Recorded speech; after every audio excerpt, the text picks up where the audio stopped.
mesdames et messieurs, et bienvenue dans un nouvel épisode de votre musée dans le canapé. Et je vais aujourd'hui vous lire un conte qui s'intitule Fleur d'astre. Mais avant de commencer ce conte, je tenais à vous parler d'un projet que nous avons qui va vous mettre à contribution, puisque nous vous proposons d'écrire. Voilà. Puisqu'on en est à des œuvres de fiction, on vous propose d'écrire à votre tour une courte nouvelle. Le sujet de cette nouvelle sera un sujet, le type en tout cas de nouvelle sera fantastique, en quelques pages, et se basera sur un objet du musée. Cet objet, vous le découvrirez sur notre page Facebook après le conte. Et donc en se basant sur cet objet, eh bien, vous racontez une histoire qui doit avoir une teinte fantastique. Et vous avez jusqu'au 31 janvier pour pouvoir nous l'envoyer, et nous la lirons ensuite, et celle qui sera choisie eh bien, sera lue là aussi dans un live Facebook. Voilà donc pour ce concours de nouvelles, j'espère que vous serez nombreux à participer.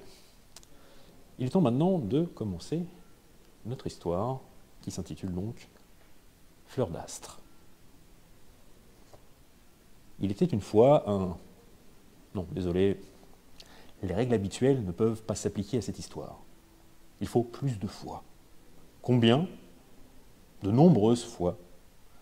Car nous allons parler de nombreuses histoires, de nombreuses fois racontées. Mais je sens que je vais vous perdre si j'abuse. Nous allons donc nous contenter de 2 fois.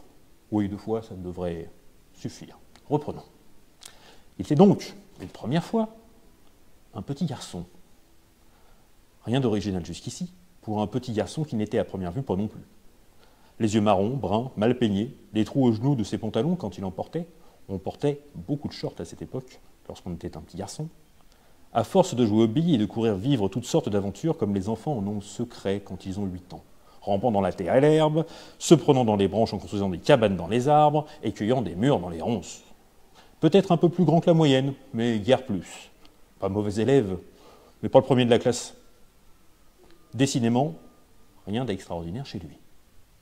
Cependant, toute personne qui prenait le temps d'écouter ce que ce petit garçon de 8 ans avait à dire, ce qui arrive trop peu à toutes les époques, comprenait qu'il y avait quelque chose de tout à fait hors du commun chez lui.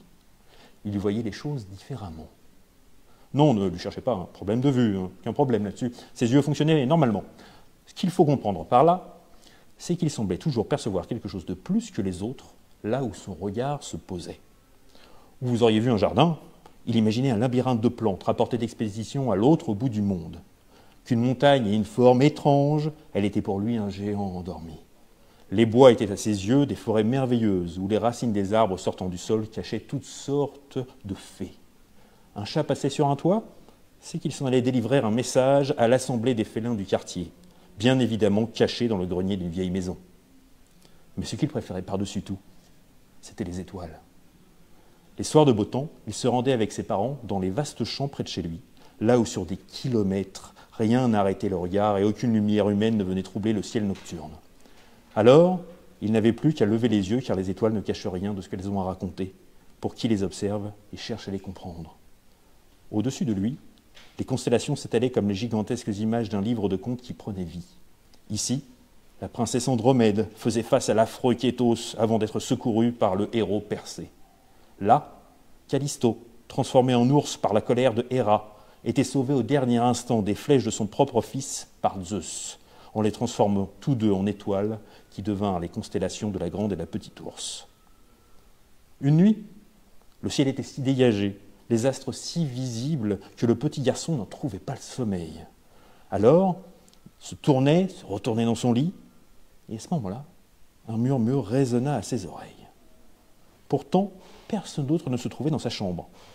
Ses parents dormaient, comme l'indiquaient les ronflements de son papa qui s'entendaient dans toute la maison. Il se leva et regarda en contrebas par la fenêtre. Personne dans la cour, ni dans la rue. Les murmures continuaient, leur origine invisible. Cela aurait pu être effrayant, et pourtant, il n'avait pas du tout peur, car les voix semblaient familières et rassurantes.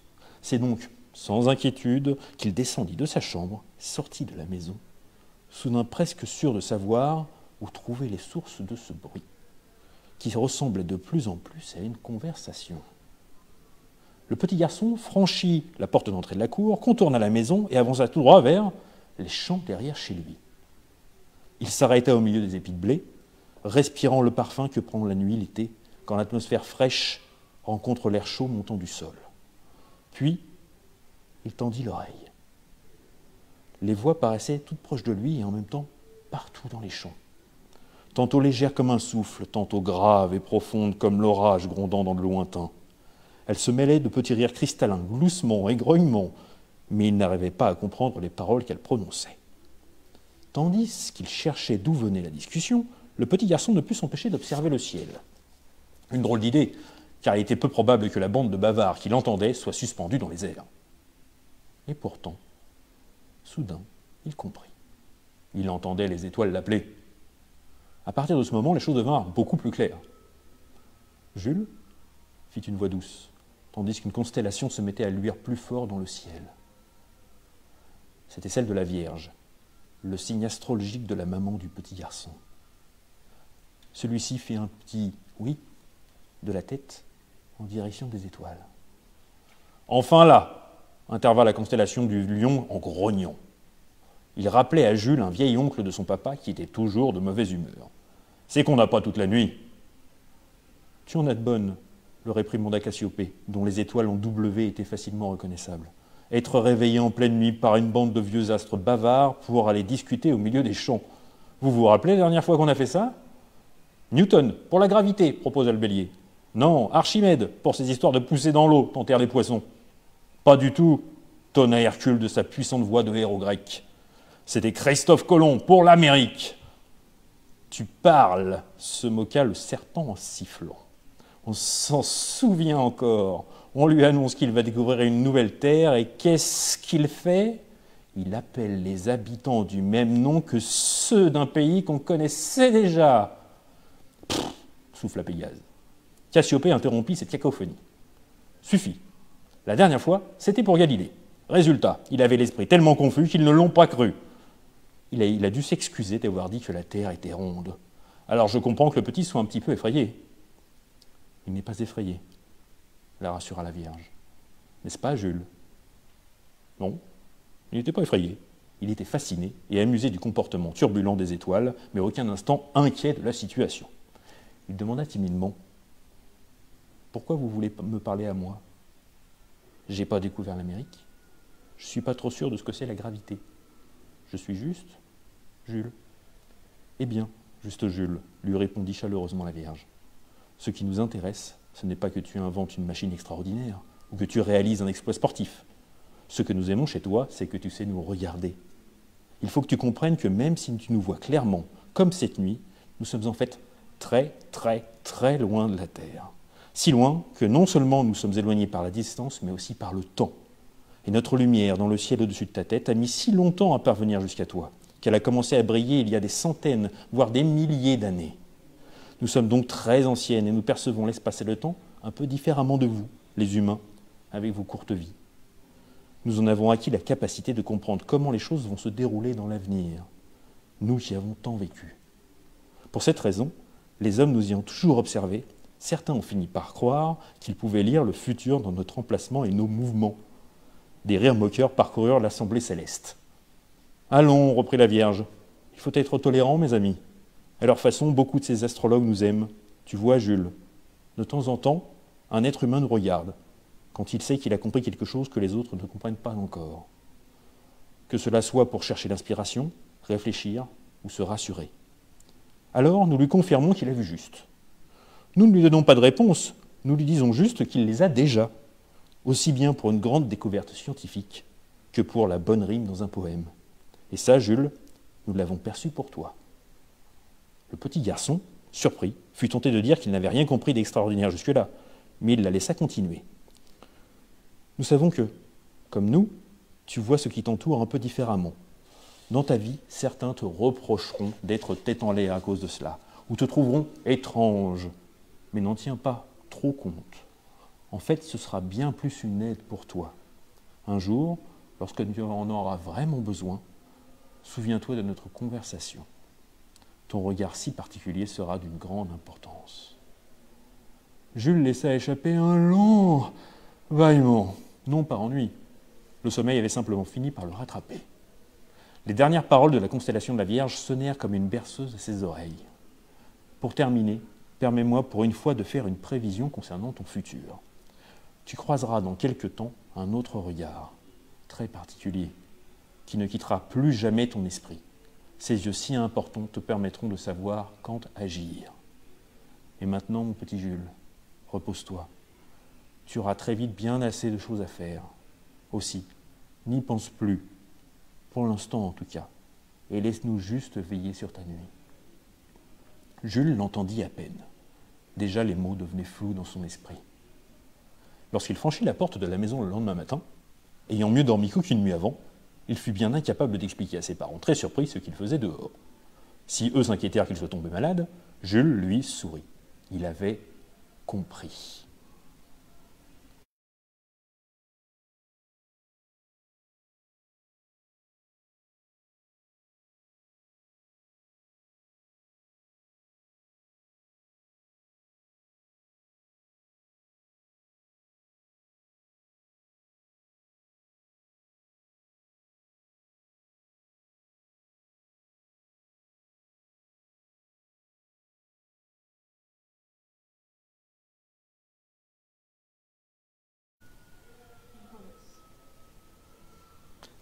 Il était maintenant, une deuxième fois, le hasard. On dit souvent de lui qu'il fait bien les choses. C'est ce que s'était certainement dit le jeune homme dont nous allons parler ici. Mais jugez plutôt. Il avait presque 20 ans, il était plutôt grand, en bonne santé. Il aimait beaucoup voyager et marcher, car cela lui permettait de voir. Voir quoi? Le plus de choses possibles. Ses yeux semblaient ne jamais avoir assez vu de choses différentes. Paysages, gens, animaux, et ce qu'il préférait, les étoiles. Tout était bon à observer. C'est tout naturellement qu'aimant aller partout pour voir tout, il apprenait à créer des appareils permettant de se repérer et de mieux voir. Et le meilleur moyen de savoir si ces appareils fonctionnaient était encore de les tester là où ils allaient servir. Un jour d'automne, il se trouvait sur des collines, au milieu de vignes pleines de grappes de raisin, déballant un tas d'instruments qu'il était certainement le seul à comprendre. Le jour se terminait doucement, et le jeune homme cherchait le meilleur endroit aux alentours pour observer le ciel, lorsque tout d'un coup, un morceau de son équipement lui échappa des mains, dévalant la colline. Il le poursuivit, mais finit par perdre l'équilibre, se mettant à rouler sur le côté si vite qu'il dépassa ce qu'il voulait rattraper, se cognant dans les vignes, écrasant le raisin, rebondissant durement sur la terre et sur les cailloux, pour finir brutalement sa descente sur les pavés d'un chemin. À travers la poussière de sa chute, à moitié assommé, il entendit qu'on l'appelait. Il ne comprenait pas la langue, mais il trouvait ça normal. Il était en Allemagne, pas en France. Il vit une petite main se tendre pour l'aider à se relever, qu'il attrapa, pour constater très vite qu'il avait mal partout. Cependant, la douleur disparut presque aussitôt lorsqu'il vit ses yeux. Leur propriétaire était petite, souriante, gentiment amusée de la chute à laquelle elle venait d'assister, tout en paraissant sincèrement s'inquiéter de la santé du jeune homme. Ses cheveux étaient un châtain tirant sur le blond, et elle était certainement élégante. Mais tout ça, il n'était plus en mesure d'y prêter attention, car à cet instant, seules comptaient les deux sphères parfaites, bleu clair, qui composaient son regard. À la lumière du crépuscule, ses yeux prenaient un éclat tel que la plus belle nuit étoilée paraissait terne en comparaison. Le jeune homme ne fut tiré de sa fascination que par la voix de la jeune femme, en français cette fois-ci, car la région où il se trouvait, l'Alsace, avait autrefois été française, et ses habitants le parlaient parfois encore. Elle lui demanda simplement « Vous allez bien ?» Mais même cette simple question paraissait trop compliquée pour l'esprit du jeune homme, charmé qu'il était par les si jolis yeux bleus. Il ne fut capable de répondre qu'une seule chose. Je m'appelle Jules. Elle rit d'une voix douce et répondit « Et moi, Anna ?» Jules se rappela alors d'un rêve. Lorsqu'il était enfant, il sut que le contenu de son rêve était vrai. Il ne pourrait jamais plus oublier ce regard. Pour être sûr de pouvoir toujours admirer le regard d'Anna, Jules fit une chose très simple, il la demanda en mariage. Elle accepta, mais malheureusement, tout alla trop vite pour nos amoureux. Presque aussitôt, après qu'il eut passé la bague au doigt de celle qu'il aimait, Jules fut appelé pour entrer dans l'armée. Car à cette époque, c'était une obligation pour tous les jeunes hommes en bonne santé. Et cette obligation portait un nom, le service militaire. Mais les choses ne s'arrêtèrent pas là, car alors que Jules était en plein service militaire, la guerre éclata. Et pour ne rien arranger, entre la France et l'Allemagne, séparant notre jeune couple dans deux camps différents. Il ne faisait pas bon avoir 20 ans et être amoureux en 1914. On jugea que la connaissance de Jules des mesures et de l'observation serait utile dans la marine, sur les bateaux. Mais le hasard continua de bien faire les choses, et son poste sur un navire lui permit de faire ce qu'il aimait tant, observer autour de lui et découvrir de nouvelles histoires. En effet, il croisa de nombreux soldats venant de partout sur la planète, car le monde entier était en guerre et passait par les ports. C'est ainsi qu'il croisa la route de Sénégalais, qui lui racontèrent comment les griots, dans leur village, expliquaient la course des étoiles aux enfants, de Marocains dont les ancêtres parcouraient les mers à l'aide d'astrolabes dont descendaient les instruments qu'utilisait Jules, d'Indiens qui disaient que les étoiles parlaient de Dieu affrontant des démons, ou encore d'Écossais qui évoquaient en riant les fées qui se rassemblaient dans les coins les plus reculés de leurs Highlands à la pleine lune et emmenaient dans leur royaume les imprudents qui avaient accepté de danser avec elles. Chacun avait ses propres histoires et son propre rapport au ciel, comme ce japonais, Hayao, chez qui l'on disait que le soleil était la demeure d'une belle et élégante déesse. Un jour, le turbulent petit frère de cette déesse, car c'est ainsi que sont les petits frères, lui fit une si mauvaise blague qu'elle s'enferma dans une grotte, donnant naissance à la nuit. Il lui raconta ainsi que, dans son pays, le prénom de la fiancée de Jules, Anna, signifiait fleur. Dès lors, chaque fois qu'il voyait une fleur, Jules ne pouvait s'empêcher de penser à elle. Mais le hasard finit par jouer un mauvais tour à Jules. Un jour, il vint aux oreilles d'un des chefs de Jules qu'Anna était allemande. À partir de ce moment, c'était comme si Jules avait commis la pire des fautes. On lui fit des reproches permanents, l'accusant d'être un traître. On lui fit faire les corvées les plus désagréables et certains de ses camarades soldats se mirent à se méfier de lui. Jusqu'au jour où on le renvoya de la marine. Il fut alors affecté dans un endroit dont le surnom ne laissait rien présager de bon. La terre qui ne voulait de personne.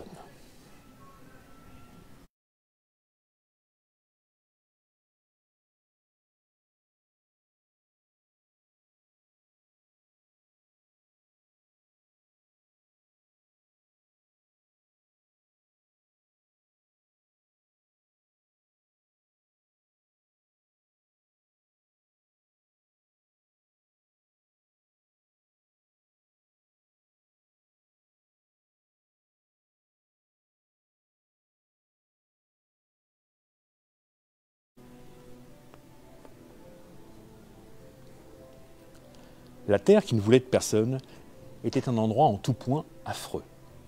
Les deux camps qui s'y faisaient la guerre se bombardaient en permanence. Le sol était troué d'impacts d'obus si profonds que l'on affirmait que les hommes qui tombaient au fond y disparaissaient à jamais. L'air y était chargé de fumées toxiques, malodorantes, qui rendaient malades ceux qu'elles n'avaient pas étouffés. Et l'on revoyait rarement, disait-on, les soldats qui y étaient envoyés. Jules, qui aimait tant les étoiles dans le ciel, trouvait injuste de vivre cela pour une frontière terrestre qui pouvait changer d'un mois à l'autre. C'était d'autant plus cruel que si Anna était née quelques centaines de mètres plus loin, elle aurait été française. Les autres soldats de la tranchée, cette gigantesque plaie dans le sol où se trouvait désormais Jules, avaient eux aussi subi les coups du sort pour se retrouver là.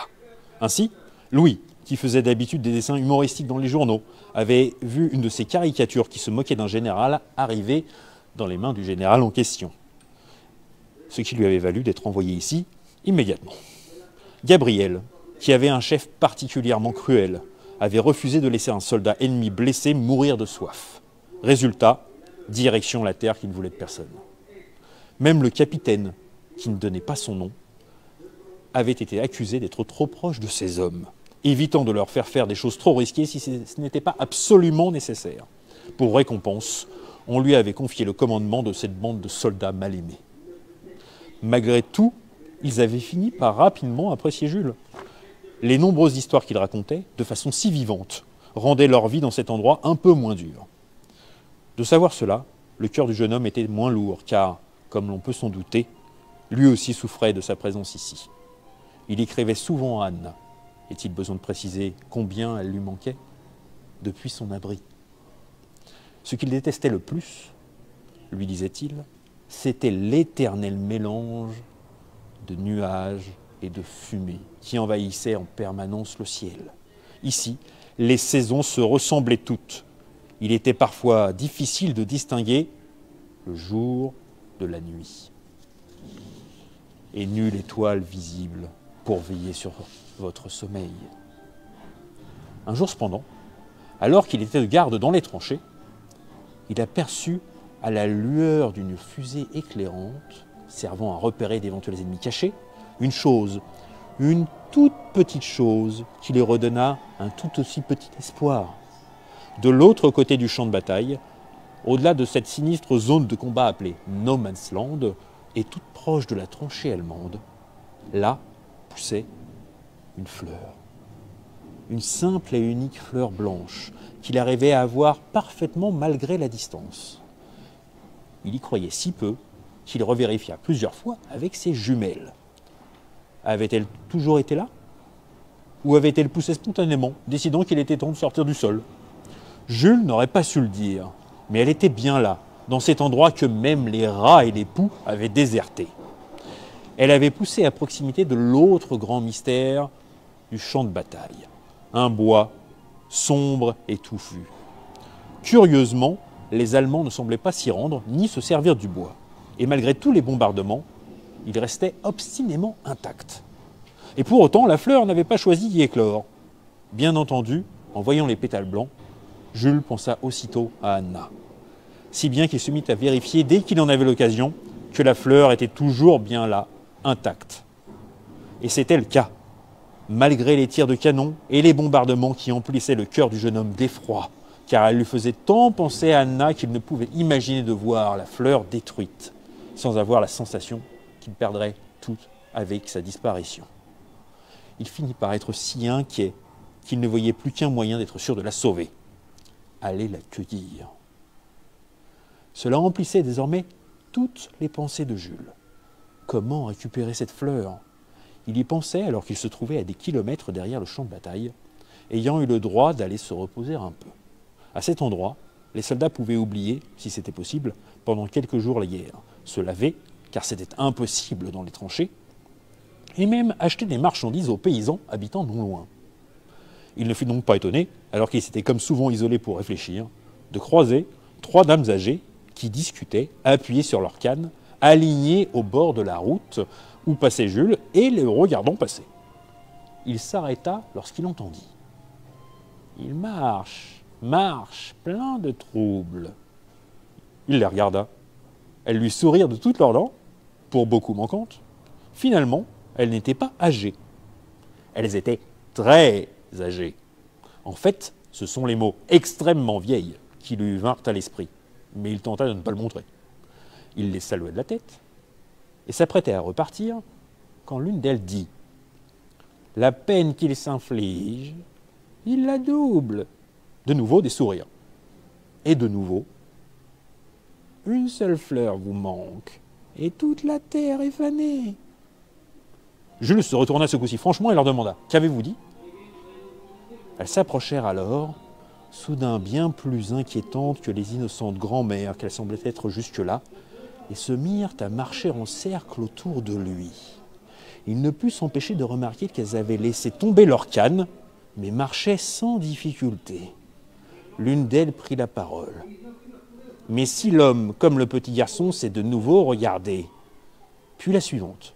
« Par dizaines, alors il les verra éclore. » Et enfin la dernière. « Dans le ciel nocturne brisera le mauvais sort. » Elles reprirent toutes 3 en chœur, resserrant lentement leur cercle autour de Jules. Les astres de leur lumière ouvrent maintenant le sentier. Mais voyageurs des heures sombres, prends garde où tu mets les pieds. Des ogres et diablotins peut attirer l'attention, avant que de faire face au souffle du Elles ne terminèrent jamais leur phrase, partant dans un grand éclat de rire funeste, tandis que le vent se levait soudainement, entourant Jules d'un nuage de poussière. Lorsqu'il se dissipa,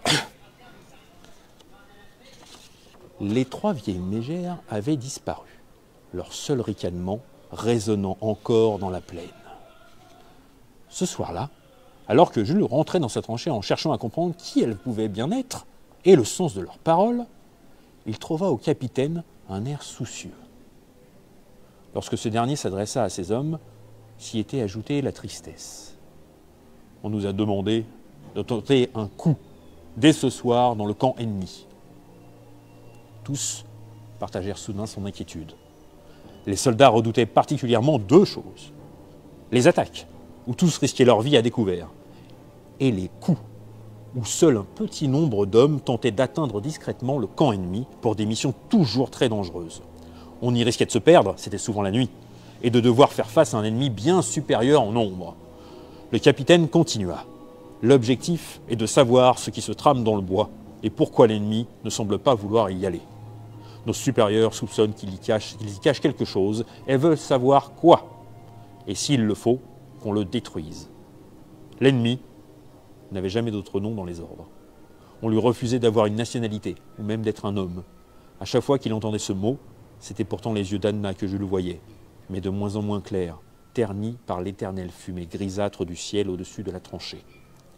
Je vous préviendrai lorsque le moment idéal pour agir sera venu, conclut l'officier.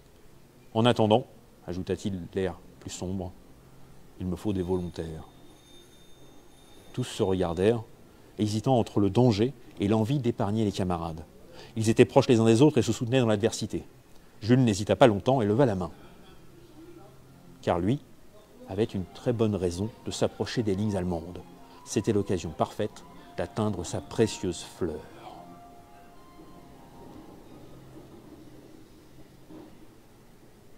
Les heures passèrent, la lumière de jour baissant lentement. Tous étaient tendus, ceux qui faisaient partie de l'expédition, comme ceux qui restaient dans les tranchées. Beaucoup regardaient le ciel car il prenait des teintes fantastiques, presque magiques, comme s'il tentait de prévenir les soldats que quelque chose d'important allait arriver. Puis vint la nuit, où, hormis quelques maigres lueurs de lampes de soldats, rien ne perçait l'obscurité. Tout d'un coup, un flash lumineux, haut dans le ciel, accompagné d'une lointaine déflagration. Puis un autre, plus bas, plus bruyant, rapidement suivi d'un 3e, un peu plus proche. Le camp adverse réglait ses tirs de canon. Même si les explosions étaient encore lointaines, beaucoup d'hommes de la tranchée de Jules avaient le réflexe de se baisser. Mais ce coup-ci, pas Jules. Plus il observait les obus éclater dans le ciel, plus il leur trouvait un air de fleurs lumineuses. Il se rappela d'Ayao, le soldat japonais, lui expliquant que les feux d'artifice au Japon étaient appelés hanabi, c'est-à-dire fleurs de feu. Il assistait ici à la naissance d'un bouquet éphémère de fleurs superbes, mais vénéneuses pour qui les touchait. C'était à ce moment que, comme longtemps avant, il comprit. Contre toute logique, il se mit à l'endroit le plus dégagé possible pour voir le ciel et retira son casque. Ensuite, il leva la tête et, comme l'enfant qu'il avait été, regarda le ciel avec intensité. À cet instant, l'explosion d'un obus fit une trouée dans les nuages. Et pour la première fois depuis qu'il était ici, Jules vit la lumière des étoiles. Aussitôt, il se rappela tout. Sa conversation avec les constellations, enfant, les yeux lumineux d'Anna et les conseils de la Vierge.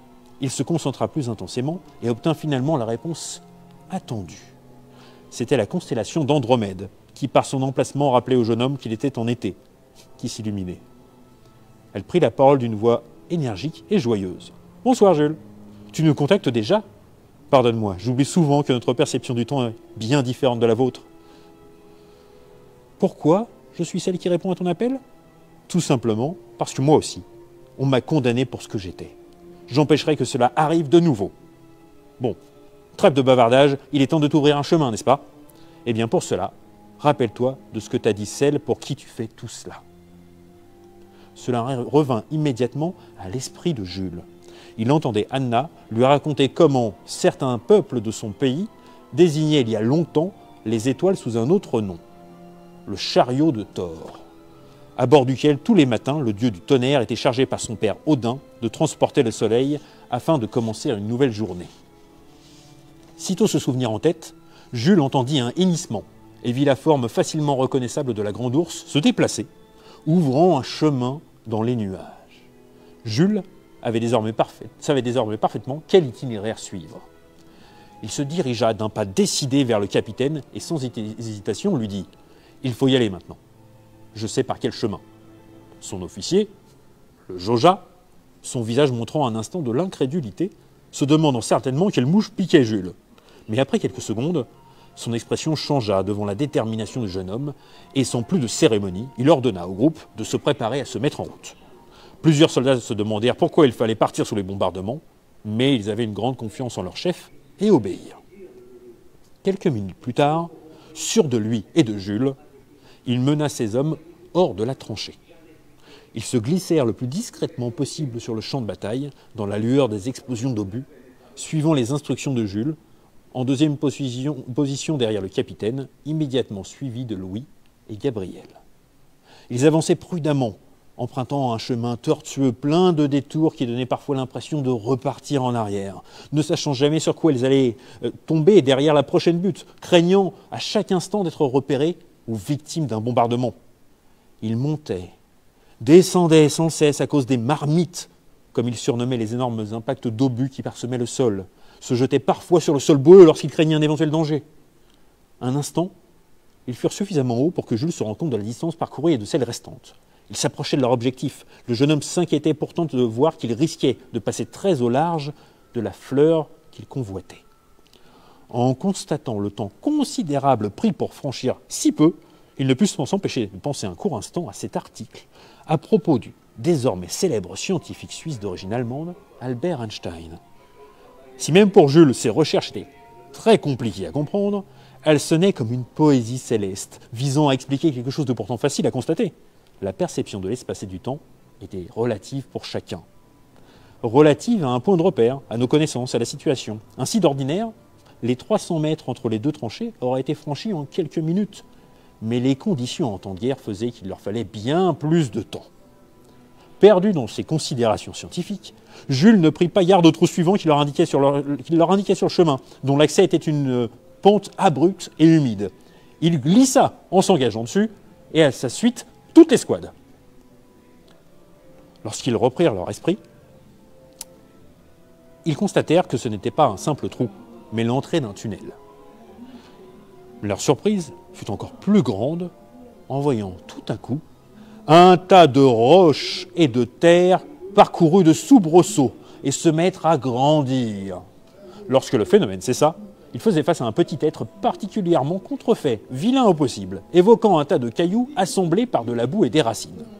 De grands yeux brillants s'ouvrirent au-dessus d'un nez en forme de patate rocheuse et les observèrent en clignant. Pris de panique, les soldats se saisirent de leurs armes dans le plus grand désordre et les pointèrent tant bien que mal vers le curieux homme rocher. « Oh là !» dit-il pour les apaiser, d'une voix grinçante, évoquant deux silex frottés l'un contre l'autre. « Vous avez jamais vu un troll ?» Il était manifeste que non. Certains hommes se surprirent à remuer négativement la tête. Jules, lui, sourit à la situation. « Eh bien voilà, c'est fait. Qu'est-ce qui vous amène ?» demanda-t-il tout en allumant nonchalamment avec une allumette sortie d'on ne savait où, une bougie qu'il plaça précautionneusement sur le sommet de sa tête. Jules prit l'initiative de lui expliquer la situation et ajouta « Pouvez-vous nous savoir à qui nous avons l'honneur et pourquoi nous avons la chance de vous croiser ici ?»« M'appelez Granit, troll des roches. Gran pour les intimes. Enfin, si j'en avais des intimes.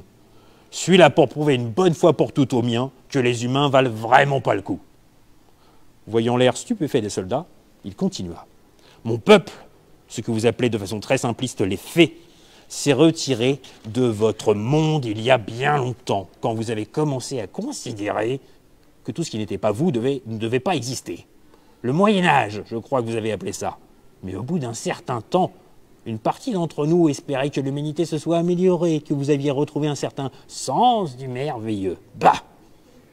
Il grommela quelques instants avant de reprendre. C'est vos inventions, là, qui fascinaient une bonne partie de mon peuple. Soudain, vous voliez comme les oiseaux avec vos avions. Vous aviez fait prendre vie aux images avec le cinéma. Il y avait de la poésie dans tout ce que vous faisiez. Même quand vous décoriez vos bâtiments avec du métal, ils prenaient des formes légères, délicates, des fleurs multicolores partout dans vos affiches et vos tableaux. Ah ça, on y a cru. Jusqu'à cette guerre. C'était trop beau. En fait, vous n'avez pas changé. Vous défigurez tout comme des enfants capricieux jusqu'à éventrer la terre pour mieux vous y massacrer. Vous arrivez même à gâcher les mots. Dans votre bouche, les hérissons sont des fils de métal destinés à blesser. Alors qu'il n'y a pas plus gentil que ces animaux. Il s'énervait de plus en plus. Et les abeilles? Il a déjà acheté un pot de miel, celui qui a décidé d'appeler les balles de fusil comme ça, Et regardez ce territoire. Vous savez ce que faisaient les miens, ici, il y a des milliers de vos années? C'était un lieu de rassemblement, où on célébrait le passage des saisons en dansant. Elle est chouette désormais, la piste de danse. Il se tut un instant, reprenant son souffle. Jules en profita pour demander timidement « Et elle était où exactement, cette piste de danse ?»« Précisément là où vous vous rendez. Pas étonnant qu'aucun de vous n'ait pu faire quoi que ce soit de ce bois, ni le détruire, vu sur quoi il a poussé. »« Et qu'est-ce que c'est ?» demanda Jules de plus en plus intrigué. « Vous verrez bien !» rétorqua sèchement Grane. Puis sa voix s'apaisa quand il ajouta. « Mais bon, vous n'êtes pour rien dans tout ça directement, je le sais bien. Et vous m'avez l'air plus perdu que moi. Je vais au moins vous accompagner à travers ces tunnels, où, croyez-moi, vous ne trouverez jamais la sortie. » Tandis qu'il cheminait en tête du groupe sans avoir demandé son avis à personne, Grane expliqua à l'escouade de soldats. « Méfiez-vous en arrivant là-bas. Ça m'étonnerait qu'il n'ait pas un gardien pour veiller pendant son sommeil sur lui. Mais surtout, quand vous vous retrouverez face à lui, ne pensez pas tout de suite que vos fusils seront la solution. Il n'y a chez ceux de son espèce pas plus d'êtres cruels et mauvais que chez les êtres humains. » Ils finirent par atteindre le bout du tunnel. Grane s'adressa une dernière fois discrètement à Jules. « Pour ce que tu es venu chercher, n'oublie pas une chose. Les étoiles gardent le souvenir de ce que l'on croit perdu. » Il laissa sortir le groupe de soldats, et après un salut de la main, sans plus de manière, il disparut, sa lumière engloutie par la roche.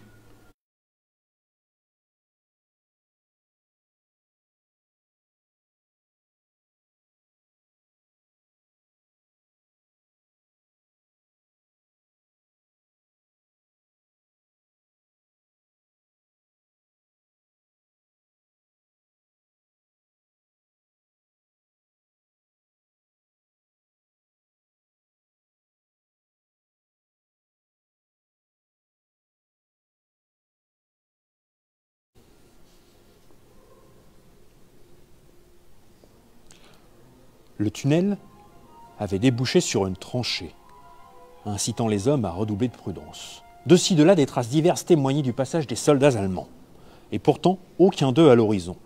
Quant aux pièces d'équipement restantes, elles étaient dans un état inquiétant. Elles avaient toutes été martelées. Bientôt, Jules et ses camarades atteignirent une partie de la tranchée dont les parois étaient couvertes de plaques de métal de récupération. Quelqu'un avait pris soin de décorer la zone. Mais qui? La réponse à cette question leur fut très vite donnée. Au bout de la tranchée, assis sur un rocher devant l'entrée d'une grotte, se trouvait ce que tous les soldats, même les moins imaginatifs, reconnurent comme l'incarnation de leur peur d'enfance. Un ogre. À leur approche, il se leva, s'appuyant sur la gigantesque massue qu'il portait à la main. La créature était haute comme 2 hommes, des crocs acérés dépassant de sa bouche.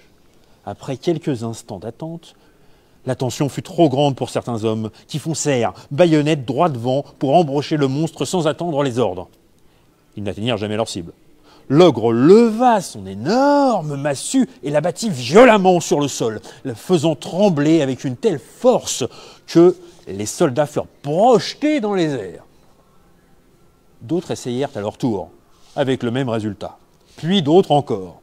Après quelques minutes de ce petit manège, le capitaine calma les esprits de ces hommes d'un ton ferme. « Ça suffit. Ne voyez-vous pas que non seulement cela ne sert à rien, mais qu'en plus, il n'a jamais cherché à vous blesser ?»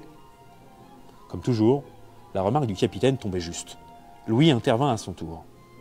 J'ai peut-être la solution, et personne n'aura d'eau cassée. Il désignait les parois. Ce ne sont pas de simples plaques de métal.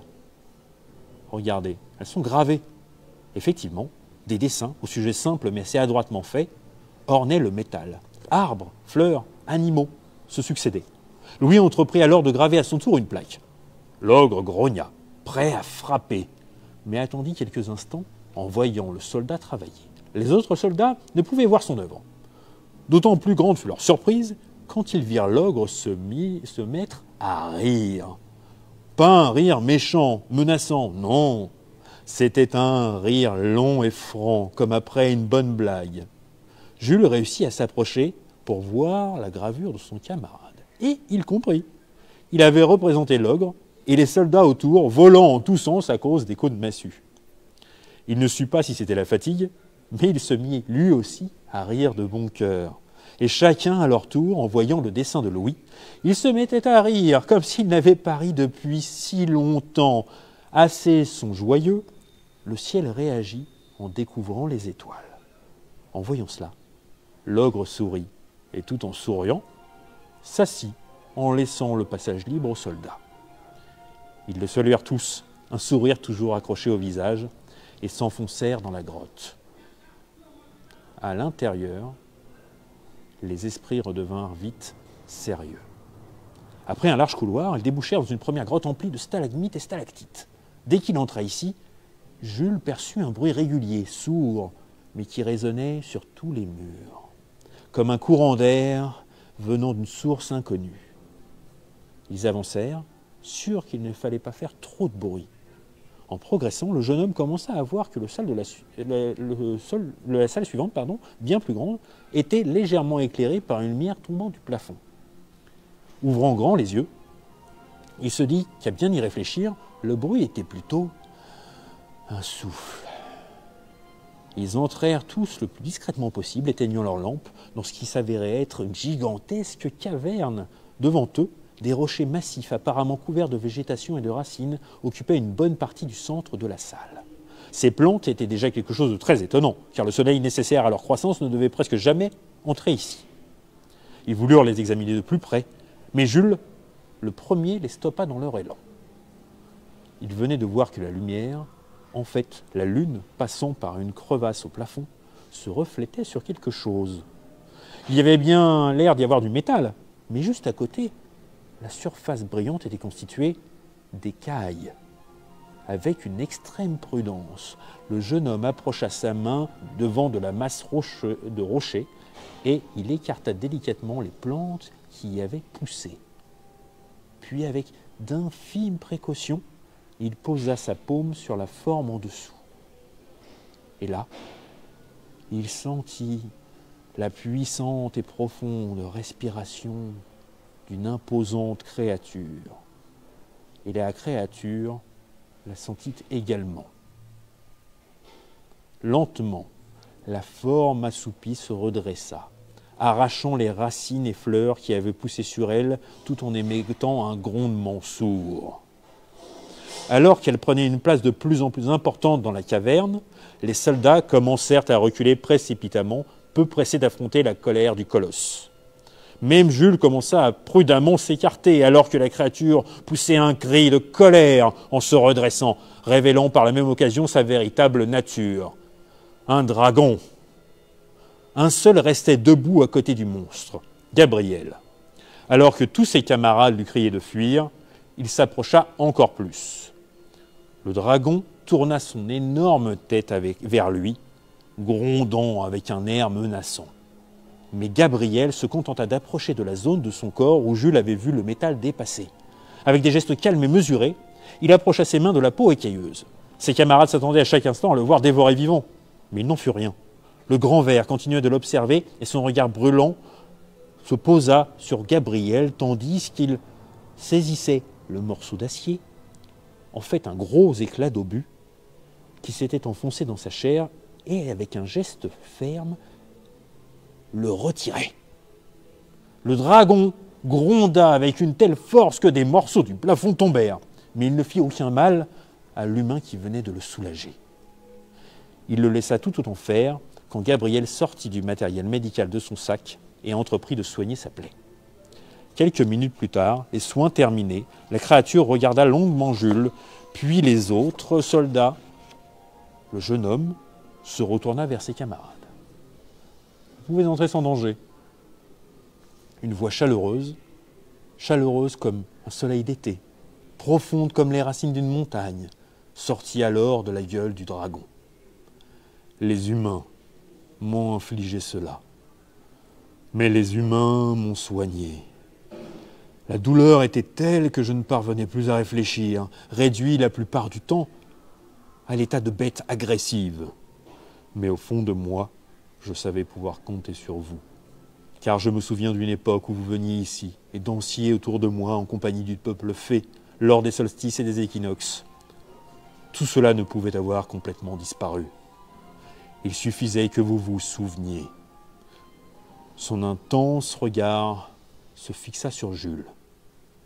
J'ai envoyé un message que seuls ceux qui voient véritablement pouvaient comprendre. Une simple fleur, là où plus rien ne poussait plus.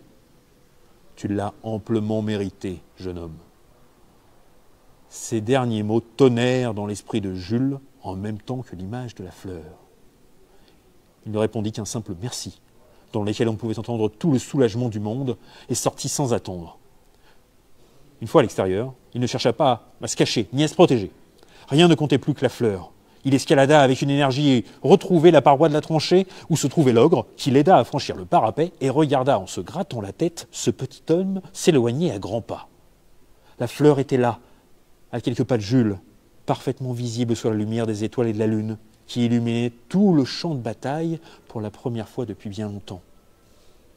Plus qu'un pas, et enfin Jules pourrait mettre à l'abri ses délicats pétales blancs. « Oh !» Le jeune homme eut le temps d'entendre le grognement inquiet de l'ogre, et soudain, le monde fut sans dessus-dessous. Un flash, les oreilles qui sifflent, et sans comprendre immédiatement pourquoi, Jules percuta violemment le sol. Lorsqu'il reprit ses esprits, il était entouré de ses camarades, qui lui disaient de rester allongé. Mais une seule pensée lui vint à l'esprit. Il se redressa précipitamment, malgré la douleur et le vertige, regardant autour de lui, retournant les mottes de terre encore chaudes. Et il la vit. Seuls quelques pétales étaient encore accrochés, quelques autres ayant été dispersés non loin. La fleur gisait sur le côté, ses racines à l'air libre. Jules s'agenouilla et la recueillit au creux de ses mains. Il n'avait même pas la force de pleurer. Le ciel semblait s'effondrer sur lui. Tous les soldats présents regardèrent alors vers le haut. L'éclat des étoiles lui-même pâlissait à vue d'œil. Ils s'aperçurent que leurs ennemis sortaient de la tranchée, à quelque distance de là, pour observer cet effrayant phénomène. Mais après quelques instants, la manie des hommes de tout rapporter à eux-mêmes reprit le dessus. La tension monta d'un cran alors que les deux camps s'observaient. Des insultes et des menaces, que nous ne retranscrirons pas ici, commencèrent à fuser des deux côtés. Au moment où l'un d'eux, l'histoire n'a pas retenu dans quel camp, s'apprêtait à appuyer sur la gâchette de son fusil, le sol se mit à trembler. Tous se tournèrent vers le bois, sous lequel s'ouvrait une faille qui grandissait d'un instant à l'autre. Lorsqu'elle fut assez grande pour laisser passer 2 chars d'assaut, le dragon surgit des entrailles de la terre.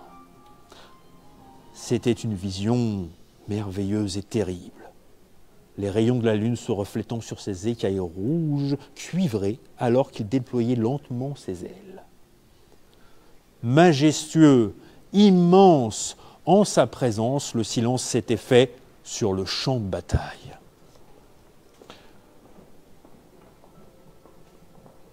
Plus un soldat n'osait faire un geste.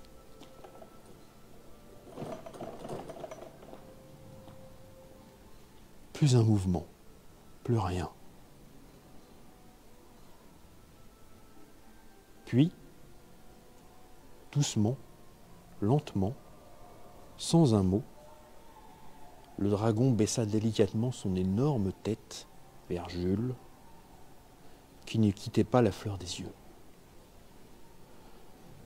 Dans un murmure impossible à imaginer pour une créature de cette taille, il dit au jeune homme : « Les étoiles gardent le souvenir de ce que l'on croit perdu. » Alors, il souffla avec une incroyable délicatesse sur la fleur.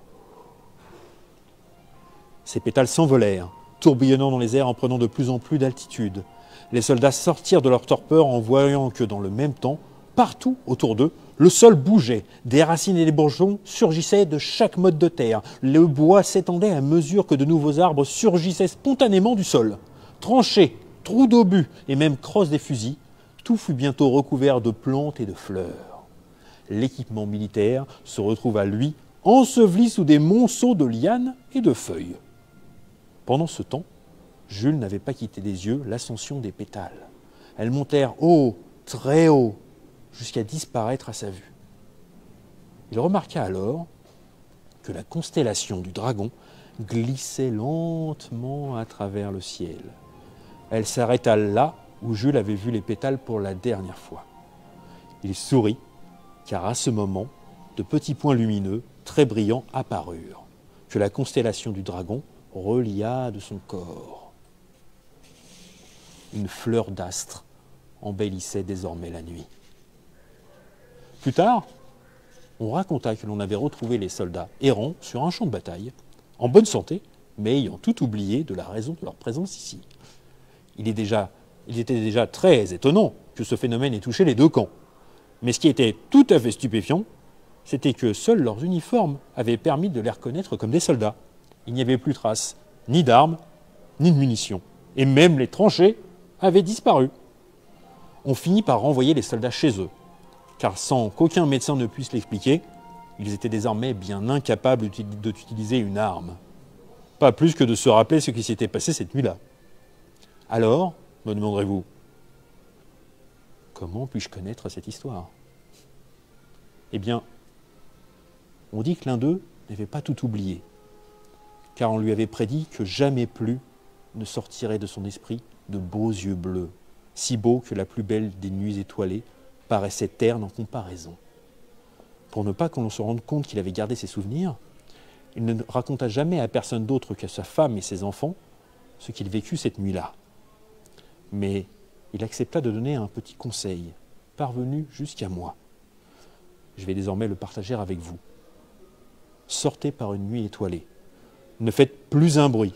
Tendez bien l'oreille et ouvrez grand vos yeux en observant le ciel. Car on dit que les étoiles ne cachent rien de ce qu'elles ont à raconter pour qui les observe et cherche à les comprendre.